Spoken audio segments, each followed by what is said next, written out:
اس کی عمر تقریباً 70 سال تھی۔ وہ ساحل سمندر پر چادر بچھا کر بیٹھی ہوئی تھی۔ اس کے قریب ایک چائے دانی تھی جس سے وہ تھوڑی تھوڑی دیر بعد چائے کے گھونٹ لے رہی تھی۔ وہ کبھی سورج کی طرف دیکھتی جو دن بھر روشنی بکھیرنے کے بعد غروب ہونے والا تھا۔ اس کی شعاعیں افق میں سمٹ رہی تھی۔ وہ سطح سمندر پر اس کی کرنوں کی جلملاہٹ کا نظارہ کر رہی تھی جس نے اپنے حسن و جمال سے سمندر کو چار چاند لگا دیے تھے۔ سمندر میں موجیں اٹکھیلیاں کر رہی تھی۔ اس حسین نظارے کو دیکھ کر وہ اس خیال میں غرق تھی کہ نہ جانے ٹھاٹے مارتے اس سمندر نے کتنی دل خراش داستانیں اور کتنے ناقابل فراموش واقعات کو اپنے سینے میں دفن کر رکھا ہوگا۔ اس کی اپنی زندگی بھی کئی پہلوؤں سے سمندر سے مشابہ لگ رہی تھی۔ وہ ساحل سمندر پر بیٹھی کسی سوچ میں غرق تھی۔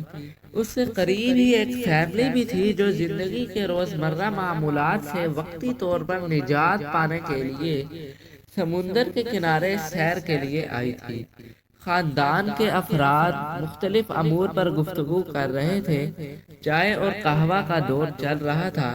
رات کا کھانا کھانے کے بعد ان کے گھر جانے کا وقت آیا تو گھڑی رات کا 1 بجا رہی تھی۔ اس وقت بھی 70 سالہ بوڑھی عورت اکیلی بیٹھی تھی اور گاہے گاہے چائے کی چسکی لے رہی تھی۔ اس کی نگاہیں سمندر ہی کی طرف لگی ہوئی تھی۔ دیکھنے والا اس کی غور و فکر سے بھرپور نگاہیں آسانی سے پڑھ سکتا تھا۔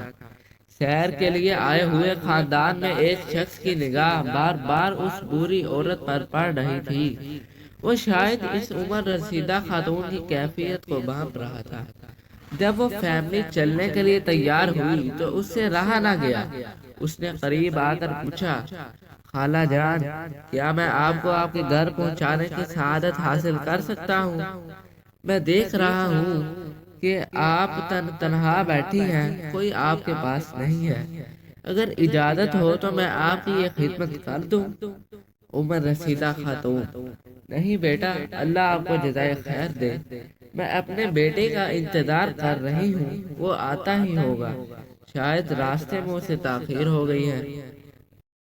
اجنبی: خالہ جان، اب رات کے 1:30 بجے کا وقت ہے۔ ساحل سمندر سکوت کا منظر پیش کر رہا ہے۔ عمر رسیدہ خاتون: ہاں بات تو ٹھیک ہے، مگر میں بیٹے کے انتظار کے علاوہ اور کر بھی کیا سکتی ہوں؟ اچھا بیٹا، یہ کاغذ دیکھنا، میرا بیٹا مجھے سمندر کے کنارے چھوڑ کر جاتے وقت یہ رکا دے گیا تھا، ذرا پڑھنا کہ اس میں کیا لکھا ہے۔ اس نے رکا کھولا۔ اس کا مضمون یہ تھا: یہ رکا پڑھنے والے سے درخواست ہے کہ اس خاتون کو اولڈ ہاؤس پہنچا دے۔ خط کا مضمون پڑھنا تھا کہ پڑھنے والے شخص کے خاندان کے افراد چیخ اٹھے۔ انہیں اس گڑیا پر ترس آیا کہ جس ماں نے بیٹے کو جنم دیا، 2 سال دودھ پلایا، اس کے چین و سکون کے لیے رات کی نیندیں اپنے اوپر حرام کر لیں، لیکن اس کا صلہ اسے کیا ملا؟ اس نافرمان بیٹے نے ماں کو زندگی کے آخری ایام میں ساحل سمندر پر لے جا کر یوں بے یار و مددگار چھوڑ دیا، جس طرح سمندر کی موجیں اٹکھیلیاں کرتے ہوئے ساحل پر سمندر کا جال چھوڑ جاتی ہیں۔